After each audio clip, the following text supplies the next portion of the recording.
आज जिल्हा काँग्रेस कमिटी धाराशिव यांच्या वतीने येणाऱ्या स्थानिक स्वराज संस्था 2025 याच्या अनुषंगाने आढावा बैठक बोलवण्यात आली होती। या बैठकीमध्ये सर्व काँग्रेस पक्षाचे 8 तालुक्याचे सर्व पदाधिकारी, सर्व कार्यकर्ते, सर्व महिला भगिनी यात ते जमा झाले होत्या।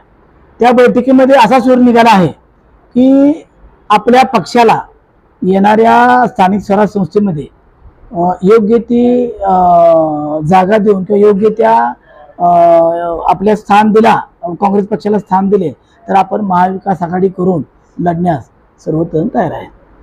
जर पक्षाची तशी युती नाही झाली तर स्वयंबळावर तुमची तयारी आहे का?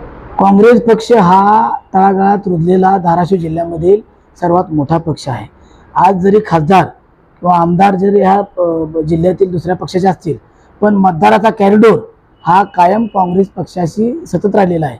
2 जिल्हा परिषद असतील आणि 2 आमदार कायम या जिल्ह्यातील काँग्रेस पक्षाचे होते। आपल्या धाराशिवचे नगराध्यक्ष सुद्धा याच्या अगोदर जनतेतून ज्यावेळेस निवडून आले त्यावेळेस खालील नगरसेवक जर दुसऱ्या पक्षाचे असतील तरी काँग्रेस पक्षाचे निवडून आले। याच्या अगोदरही काँग्रेस पक्षाचे 7 ते 8 नगरसेवक कायम तुळजापूर शहरात निवडून आले आहे। जिल्हा परिषद सुद्धा 5-6 कायम जिल्हा परिषद पंचायत समितीवर गेली 60 वर्ष झालं काँग्रेस पक्षाचा झेंडा होता। ह्या वर्षी काँग्रेस पक्षाचा झेंडा असताना आमच्यातील काही व्यक्ती समोरच्या पक्षाने फोडून त्यांनी त्यांचा झेंडा फडकवला आहे। तुम्हाला एवढी ग्वाही देतो की काँग्रेस पक्ष हा तळागाळातील पक्ष आहे आणि 100% जर आम्हाला योग्य सन्मान नाही मिळाला तर काँग्रेस पक्ष हा स्वबळावर लढेल। कोर कमिटीच्या वतीने सांगितलंय की ज्या ज्या स्थानिक लेवलला तुमचे जे लोक आहेत त्यांच्या मागणी फॉर्म मागून घ्या।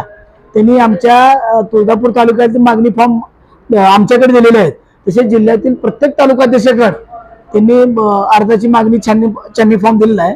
त्या फॉर्मच्या अनुषंगानं त्याच्यानंतर परत अजून एक बैठक होईल आणि त्या बैठकीत जो निर्णय होईल, जे पक्षश्रेष्ठीला आम्हाला सांगतील तो निर्णय आम्ही 100% पाळू।